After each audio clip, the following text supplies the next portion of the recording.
Hello and welcome back to another episode here on the Clickers Cove server. I am just sitting here getting some villagers converted. Done a lot of work. Sorry about missing last week's videos. It was not my intention, but I kind of got into a real narrow, I got tunnel vision when it comes to what I was up to. So we turn that off, turn that to 2. So I got all this built. I'll give you a grand tour of the whole apartment in a second here, but I just kind of want to explain my conversion room. Basically, I've got this quote-unquote machine that takes the electricity from thunderstorms. It doesn't actually. But that's kind of the idea with these lightning rods connecting up here. And you can keep track of how many times you converted the villagers with the banners here. And basically, you just tick up every time, the group of them. Right now, I'm waiting on these 4 to cure. But basically, I've got this lever here that I can flip, and that brings up the zombie. You can kind of see him. Zombie villagers in the way, but yeah, you can kind of see the zombie back there. So that lever controls the zombie, because obviously you don't always want to have him converting villagers into zombies. The black buttons around the bottom here will shift the villagers around, which is kind of cool. And then yeah, they come back through here, and that kind of sends them on their way back and forth. Flipping this switch down here will actually turn it on or turn the machine off, essentially. That's why the light's off and the zombie head goes dim. That was an accident. I love happy accidents, but when you're playing around with the custom armor stand stuff, if they're not in a if they're not in a lit block, or they're inside of a block, they dim, regardless of if the head itself is out. So when the machine is on, the zombie head is lit. When the machine is off, the zombie head is not lit. I think that's a real cool, easy way of kind of keeping track of what's been going on with that.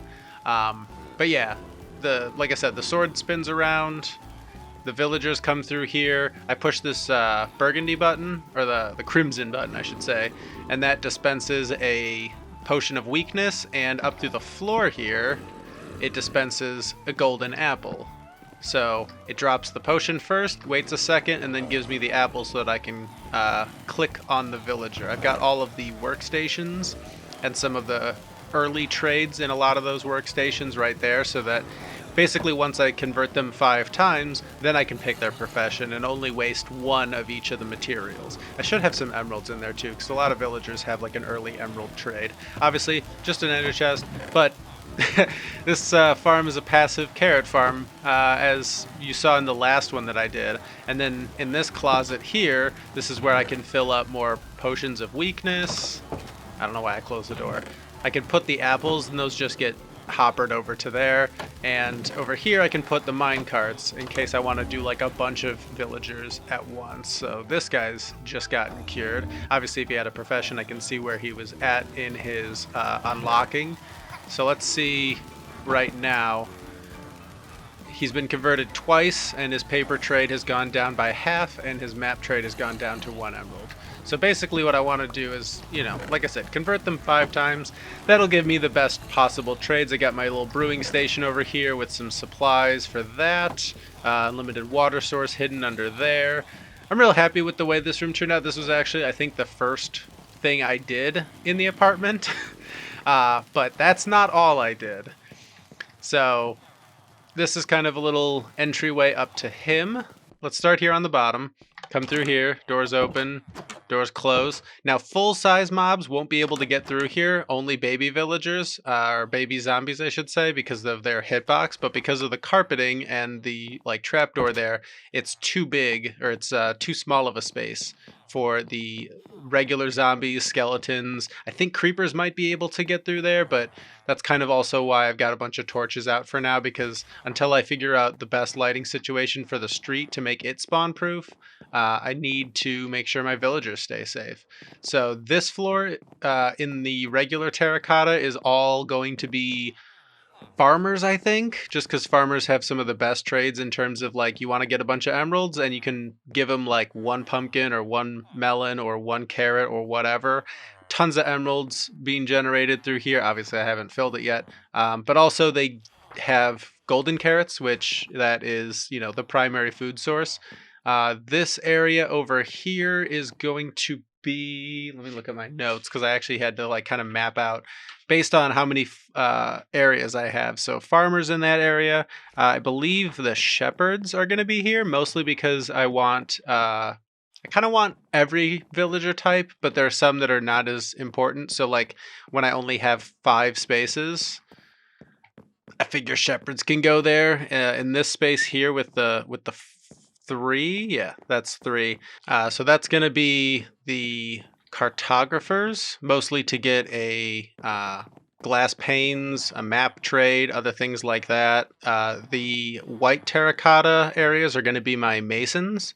In this area here with the 4, 1, 2, 3, 4, yeah, with the 4, that's going to be leather workers. Mostly for leather armor, things like that. And then I've got my librarians. And then if you come up this way, I still have to figure out what I want to do to hide these lights. If you have any suggestions, I could do trapdoors or paint. I didn't want to do so many paintings. I put so many paintings up here. But this is the only floor that I've actually officially finished. So we've got the toolsmiths, the armorers, clerics. These are all clerics, and then the weaponsmiths. So those guys are all great, and they all have the best trades. Clerics, for some reason, do this weird thing where they always raise their prices, whereas every other villager, no matter how much I trade with them, and maybe it's a bug that I haven't traded with them that much, so maybe they all do that now. But I always notice that the clerics, for some reason, that rotten flesh trade always goes super high. So this is what I was using to get a lot of my emeralds.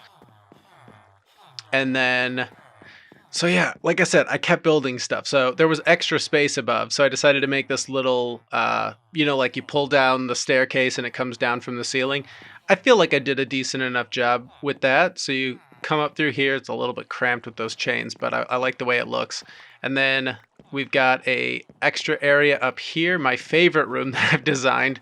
It's like a homeless man or like a squatter with his bed just a blanket and a pillow on the ground. Got some candles, of course, workstations for smoke. I don't really need, but I wanted to kind of make a little scene in this room. So there's some of the what's it called, the roots coming through. So it's like damp and overgrown and stuff. I think. Yeah, there we go. So there's a little bit of water that falls down onto this plant. I put a shulker head inside some glass and made like a jar. So like this guy's a weirdo. This guy's a creep. He's got, the creepy paintings and stuff. Over here, I have not decorated this room, but I think I want to try to do like a kind of where the paintings all came from. So I have to figure out an interesting way of making like easels and other things like that. Some paint buckets on the ground, maybe.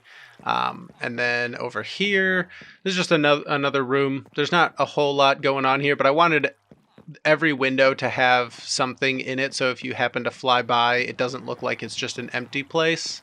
And then I added this little exit, which brings us up to the top. So you can kind of see up there, those rooms up there. This is how the machine gets its power. If you saw in the opening of the video, the lightning strikes. I wanted to have a lightning rod, but coming up with a good design. So I kind of made like a Tesla coil-y type of thing. So like when the lightning strikes, it travels through there. Also, it's just convenient to be able to get up onto the roof. A lot of this is just every time I had an idea, I just did it. So this is like a drop down ladder. The house the apartment, I should say, just keeps kind of going. I have not decorated this room either, but these rooms are kind of like mirrors of each other almost. But like this is like, oh, it's pleasant and nice and, no brightness because I could use darkness up here because of the slabs and the carpets and everything. And then you come over here and it's almost like a charred version of that room. And then what's this over here, you might ask?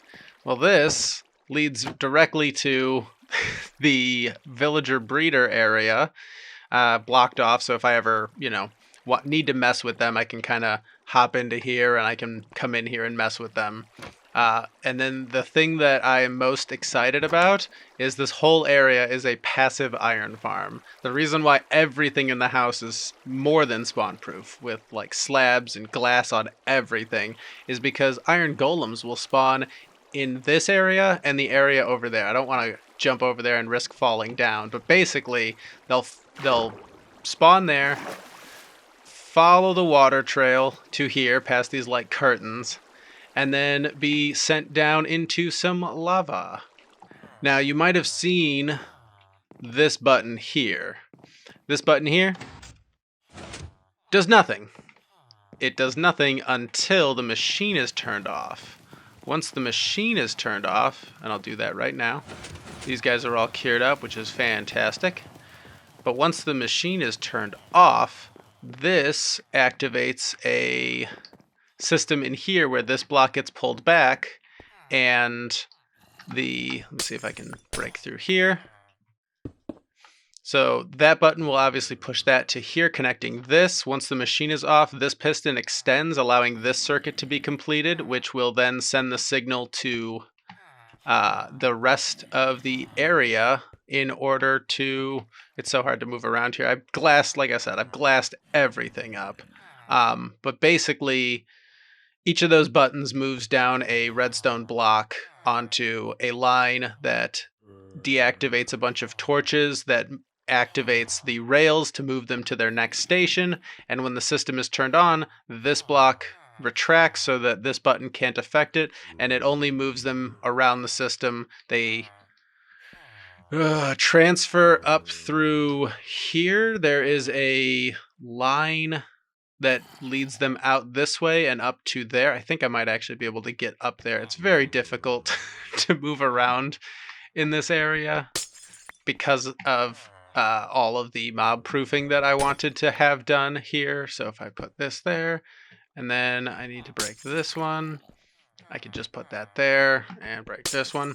So yeah, this system here takes the villager, and if it's turned on, it sends them directly down to here where that is powered, and I can connect up rails and get them into their new stations. When the system is turned off, this flips and they then get sent up through here, which is like a fun little apartment facade where they go through the different rooms and stuff. So if you're, I tried to capture, I'm not 100% sure because I'm doing this all at the same time, so I don't know how the replay turned out, but I wanted, to try to capture them. But it looks like they're moving through the apartment, and then the line comes back through here and falls down to here.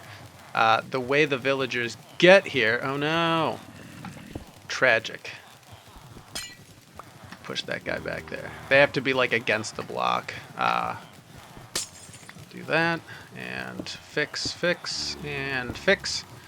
So the way the villagers get into there, you know what?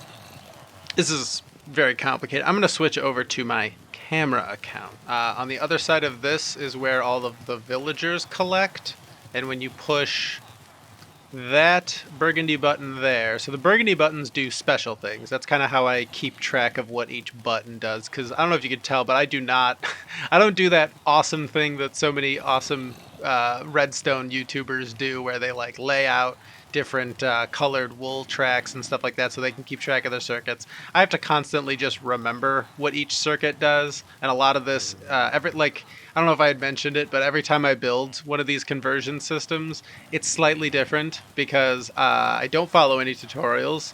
I'm not going to claim that I made up the entire thing on my own, like the systems in place and the use of tracks that come up to here and fall down. I feel like I've seen somewhere, but just the way that I put it all together and all the different systems that I use, it's unique enough that I can't possibly do it the same every time, because I always have to work within the constraints of like the size of the building that I'm using.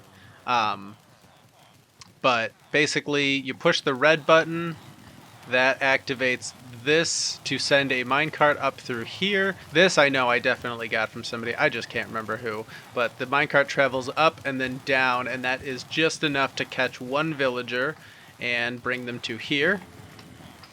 And that's when you can start you could start by trading with them first to lock them in, but I've discovered, at least this go around, that it's a lot easier to just convert them all 5 times and then go through it. So I'll actually kind of show you from this perspective how all of that works. So right here, that converts a zombie, or a villager, into a zombie villager. And then they just kind of loop around like that. Dispenses the potion. And the nice thing is that everything takes just long enough that by the time the potion dispenses and the apple dispenses, the next guy will already be here waiting. So that's all of them ready to go. So they've all been converted once. Tick that up. And then we just kind of wait for them to cure. While that's happening, I will take you behind the scenes on a couple other areas. Like I said, in order to feed the machine with potions, those go through these hoppers down to this dropper, not a dispenser. I accidentally built clicks with a dispenser at first, just because I wasn't thinking, so it wasted a couple of his potions. But that dispenses the potions up through this water channel, which comes up through here, underneath where the villagers come through, and then into this hopper system that keeps track of the potions.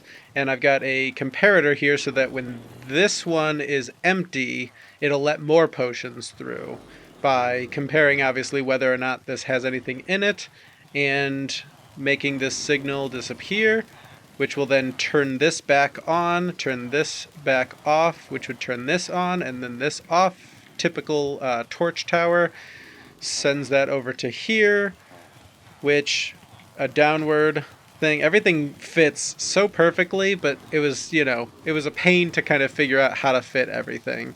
But once that, like right now it's active, so that is keeping this from from dropping any of these potions into the system. Once it's off, it turns off for just long enough to refill this, usually up to like this hopper here, 1 or 2, and then shuts off. That way you're not wasting any potions. You keep track of the potions that way. So yeah, what else is on the agenda today as far as what I need to take care of? I think I heard these villagers conclude, which is a great sign. Turn this back on. We'll do this one more time and then move on. And 5 times. So they've now been converted. This is their 5th time, so we'll see what their trades are in a bit. But more importantly, I have more decorating to do, more interiors to do, but this one's going to be a little bit different. Also, this place just generates cats like crazy, which is great. I love it. I love seeing the cats. But we've got this shop front here that's going to go probably to about here. And this is going to be, I think, a deli or like a sandwich shop or something like that. Back here, underneath, you can see all the decoration, this side of it. I think I'm going to have more villagers back here, probably more librarians, maybe even more masons, just as like an overflow once I get the rest of the facility loaded up. But right now, I kind of want to start planning out this first shop front. So I've laid out kind of the dimensions of I think it's going to be it's going to be a food shop, but I think the style is going to be like that of a sandwich shop, or like a downtown kind of deli place where you can order the special, things like that. Like I'll swap out some foods here and there because I do plan on having like a bakery, because Rooney on the server and I have decided to kind of do like a team up thing for a couple shops. Not that we're going to help each other build the shops or run the shops. They're going to basically be completely separate entities, but we both really enjoy like the more decorative building and just, use each other for inspiration all the time. So we decided to have like similar shops kind of under the same branding. But in terms of this is just going to be like, I'll probably sell golden carrots or something in here. But yeah, this is kind of the layout. And then since I already had this wall be white terracotta, I'm going to kind of continue that at least for this wall and maybe the back wall. I might do something different on the sides here. I think while I was looking at this, one of the things I wanted to look into was bone blocks, just because that side already had them and this side could have them. I think that'll be a good way to kind of bridge the gap between the two sides. But let's get some, where is it? Sandstone. I don't know if that's going to be enough, but I'm keeping the crown molding going. And I laid out this pattern of, was that netherrack? That's going to kind of go through the whole thing. Yeah, I'm definitely going to need more. So that'll go there. This will connect to here. Basically, all of the netherrack is where the walls will be. So that kind of goes like that. So you see. And then the calcite is the floors. Now the reason I'm using that is because they're really easy break blocks. And then I've laid this out because this is where like the counter is going to go. Similar to how I did the head display back at my house. I'm going to have this glowstone all on the ground, and then I haven't grabbed everything, but I do have everything nice and organized now. So I'm going to have some smooth quartz slabs, and those are going to be at this height with glass above them, exactly like how I did the heads at my house, because this is going to make a display case of all the different things. And I think I had mentioned this in an earlier video, but I really enjoy doing like custom head creating. It kind of goes along with my enjoyment for custom skins. And I can make little sandwiches or other things. I think this might have to be too high. That might be too big though. So if this is the ground level that we're at, I'm just going to lay this down as an example. Yeah, that might just be way too big. So I think I'll have to take this down and then probably do either iron trapdoors on the top or possibly carpet. Just because I don't want like a full slab on top, but it needs like, if you've been to a deli counter or something like that, I'm sure you're very familiar with the look that they have with the top. I could just keep it glass, since at this height, which is where the floor is going to be, you're not really going to see the top. But I like adding that extra bit of detail, and then all the food will be inside the glass, unobtainable to the visitors of the shop. So that means this will actually come out to here, probably. Maybe. I don't know. But yeah, I'm going to work on this, and we will kind of see how that turns out. I feel like I've been spending all my time here in the villager room. I've only had it built for a couple days now, and yeah, a large portion of my time gets spent here. I wish that this was something that could be done automatically, but because you have to give the golden apple yourself, there's no way to do it. But these guys are done, so I'm going to turn the machine off, and I'll show you kind of how I get them where I need them to go. Like right now, I don't need to go that way, so I need to make sure that I break that. And I need to put this here. So I have all this kind of set up so that whenever I'm ready to, they'll be sent down through here and come out through here. So I think that guy just got cured. Yeah, so this is the guy. He's going to go work down in the shop that I just made. I wanted a butcher because I really like their look, as far as like they work for just about any like store that has food involved in any way. Even a grocery store would work with having them. But I felt like since I'm doing all the, conversion stuff anyway, I might as well put him in with a bunch of other villagers and get them all worked together. So we'll see what happens. I hope the containment area that I made for him is sufficient to keep him locked in here.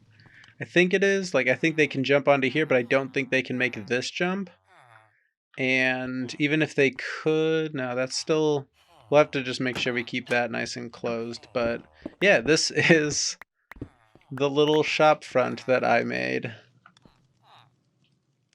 Just gotta cover that and put that. So it's got a cauldron roof or ceiling over like the actual cooking area. Made this nice little stove, and there's like a meat slicer, kind of an oven. I need to make that item frame invisible, but a little bit of smoke coming out, and that's just campfire down there. Rooney always does that in a lot of his builds, so I wanted to make sure I incorporated it just because it's a nice touch that you can add to just about anything, and it instantly turns a loom into a like oven or a stovetop. And then the candles are fantastic for adding just a little bit of like extra detail. So like this could be olive oil, pepper, ketchup or whatever. The flower pots I have like acting as little pots or containers. The bells just, I don't know, I like bells. And then we've got like just a stack of these. I'm going to replace at least one line of these with his work block. I just wanted to wait to get him into here and make sure that he doesn't get out. And then this is the display case area. So I'm going to put a bunch of stuff on armor stands or whatever and kind of work that into here so it kind of looks like there's a bunch of stuff on display. And then the seating area, again, using these candles for like ketchup and mustard, like that just adds so much detail to something that used to, we used to not be able to do that. We'd have to basically rely on the pots, the sea pickles. Those work really well for that too, as long as you like, green.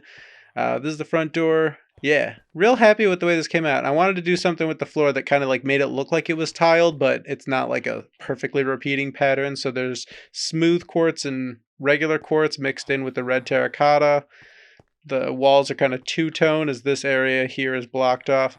And then what I sell in here is actually going to be listed up on this big bulletin board. I just need to make some banners and have it spell out like specials across there, and that way like I can put, if I want to sell golden carrots or I want to sell whatever, basically. I mean, it kind of makes sense to stick with food stuff, but like food stuff isn't that hot of a commodity. I mean, I could do it just because it fits the theme. Like I don't care too much about making diamonds, but if I'm gonna sell something, I want it to be useful to people.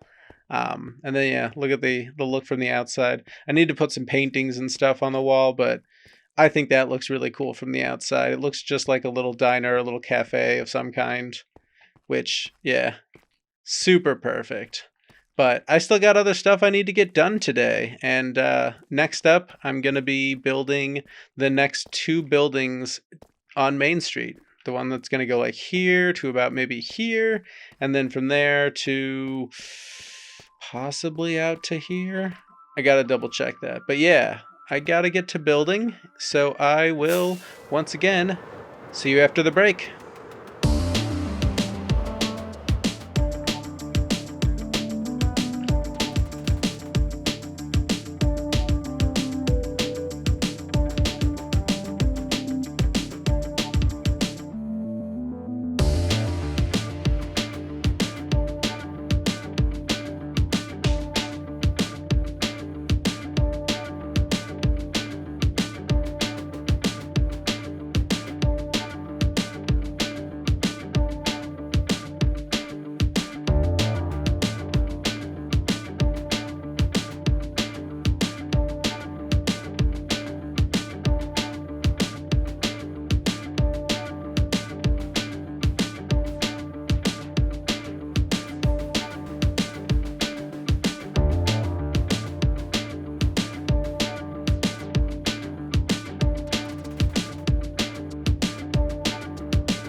It's looking good so far.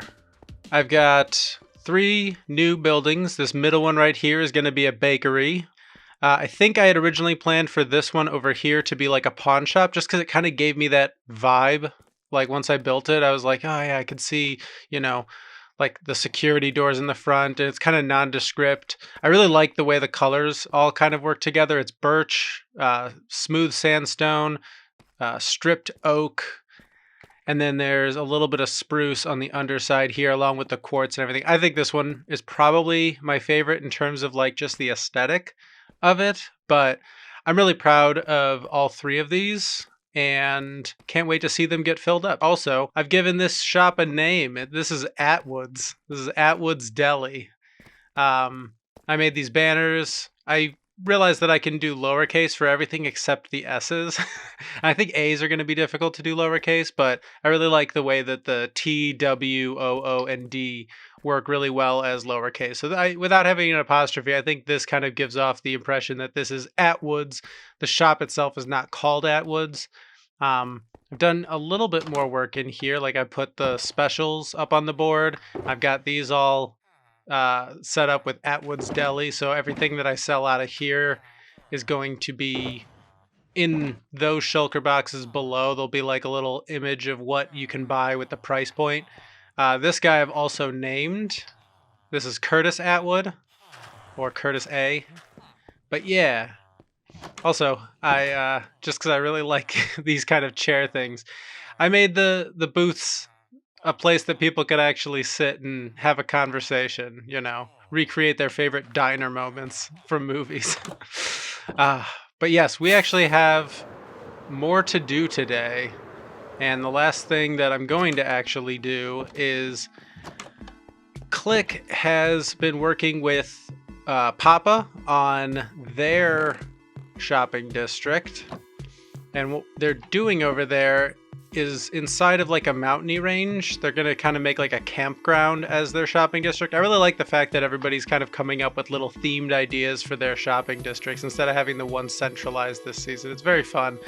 But I need to make my head out of blocks, and hence why I have a copy of my head. So we look here, you can see that there's different, you know, color in the beard, the eyes. They're 2 different greens, but, you know, they're close enough. Got bags under my eyes. My hat has got its buttons right there inside there. I think I'm only going to be able to fit like the first maybe 3 or 4 pixels of the side of the head. I'm doing the full, this part of the head, front of the head, that's what it's called.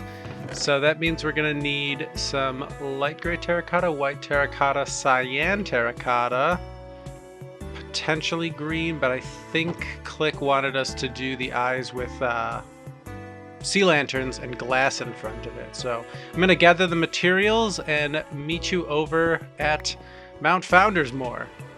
Coming over this road here, this leads to Click and Papa's shopping district area, which as it slowly loads in, there we go. He's doming it, which is very funny because he said he's going to let the snow just pile up, so it's going to look very interesting from under here, like slats or something like that. But yeah, he's got tons of awesome room here. They dug out this area. They put up this wall over here. There's obviously some hostile mob spawns. But yeah, this whole place is going to be like a campground where you can buy stuff from. And if we see here, everybody but me's got their head, at least from the founders. There's Papa and Rooney and Click. They've all got their heads on the mountain here. And there's the perfect place for my head. He kind of laid it out for me. We had discussed where, and because I have my hat that leads out just 1 block around it, figured having it, you know, slightly higher so that it doesn't interfere with anybody else's head. But yeah, let's get to building. I've got all the materials that I think I'll need, plus my head as a reference. And yeah, let's build this right quick. So in looking at my beard just from the front, there's realistically like 4 shades of brown, and I only really have 3 to work with. I didn't make any brown concrete, But between these 3 shades, I think I can make it work. So if, actually, specifically, it looks like it goes regular brown, gray, and black. And it kind of does that. Yeah, okay. So I'm just gonna recreate this. 2, 3. We'll switch to black for that spot there. Back to this one, to that one. I mean, that kind of looks like me. It's very strange.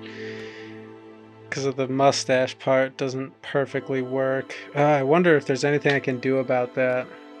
You know what I was thinking? I might have to incorporate some wood into it. And I think spruce and dark oak might be kind of perfect for it. Like they're just different enough shades. Okay, so what I can do is I can mix a little bit more of this back into here and start bringing in the skin. All right, I think that looks pretty perfect if you ask me. Oh wait, that's still the example head. All right, well, that's what I was able to kind of come up with. I don't exactly know how I feel about it. I think there's just something off about it. When I look here, maybe it's like that there. I should have just had that be more skin, because it kind of like the beard stops after a bit, and I think I messed that part up. There's only the one block. That's probably actually why it looked so weird. So if I take those out, I think that fixes a huge amount of the problem. Alright, well, I think that one little change improved it immensely. Just being able to see more concretely. Yep, that's my head. I'm really happy with that. So as we wrap things up today, I gotta start thinking about what I'm gonna sell. I'm gonna sell vines, which is why I've started collecting more and more vines, and I've enchanted all these ridiculously. I mean, why do you need efficiency 5 on shears? But you know what?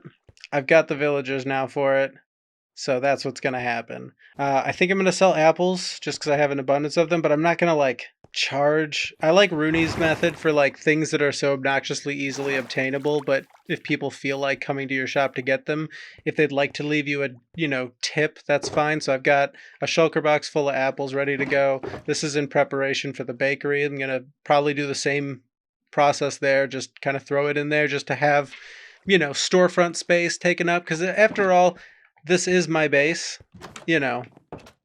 I'm building a city and it's going to act as a shopping district, but at the end of the day, it's mostly my base. I like the render distance, just cuts that right off. Looks like I've done nothing. But yeah, so I have to fill each storefront with something, whether that's actual shop or like closed down shop looking, however it is. I was just about to sleep, but now I don't have to because somebody else got it. So I have to keep thinking constantly about what to sell. Still got that stuff. What? Sumatra Queen.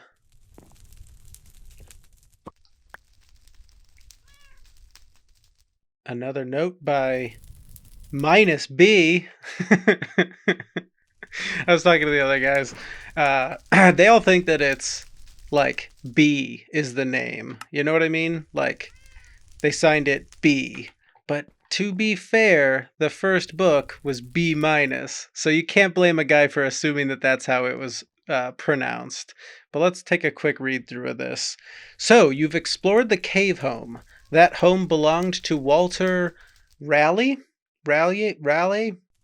He was part of the Sami people who used to roam the land as nomads till they finally settled down and started a village. Walter got curious about his people's history one day and started researching everything that he could find relating to his people's history. In his findings, he discovered some old migration patterns, so he decided to follow them and see what he could find. This was just poor timing for Walter as he stumbled upon a scouting team of watchers. Ultimately, they saw him and marked him as a target and ended up taking his life. I was already observing the watchers at this time, and when I saw all of this unfold, I went to his home and found his journals just like I had you do.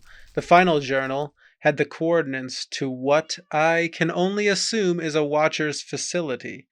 In an effort to keep the Watcher's suspicions low, I hired a team of mercenaries to go and clear out this cave for me. The team never came back, but I do have a compass that leads to the captain's ship. This is where you come in. If you're worthy of that stone, then this should be a cakewalk for you.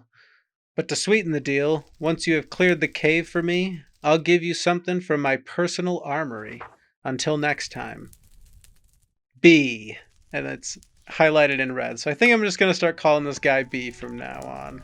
But anyway, we have this Sumatra Queen thing. This sounds like another adventure. But unfortunately, I'm out of time on this episode.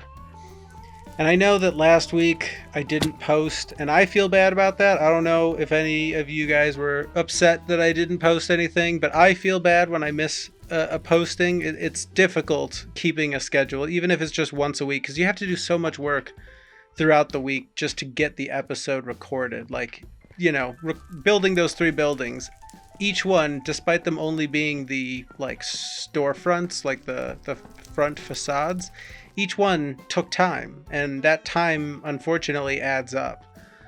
So I am going to have to end this episode here now, but as a bonus and like as a kind of get myself back on track with where I should be in terms of episodes, I think I'm going to release a bonus episode this Friday when I normally would have released episodes, because I am trying to switch myself to like an early week release just because I feel like it's easier, but so far hasn't proven to be. But this Friday I will release a bonus kind of mini episode dealing with this B Watchers storyline stuff, because I'm very excited to do it, but I know that I don't have time this episode to actually get it done. So stay tuned for that. Like I said, that will be this Friday, probably around the same time I normally do, around 6 p.m. Central Time. And in the meantime, thank you for watching this episode. If you're enjoying yourself, hey, leave a like and subscribe and stuff. All that stuff YouTubers tell you to do.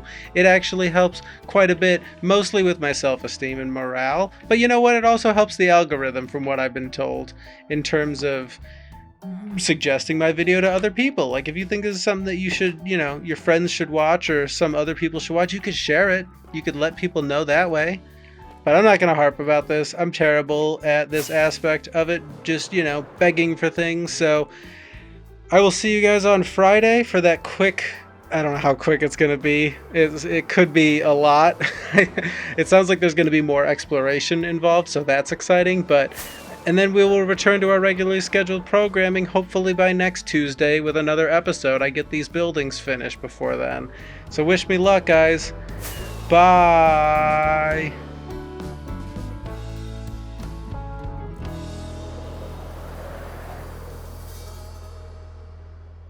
That was smooth as hell.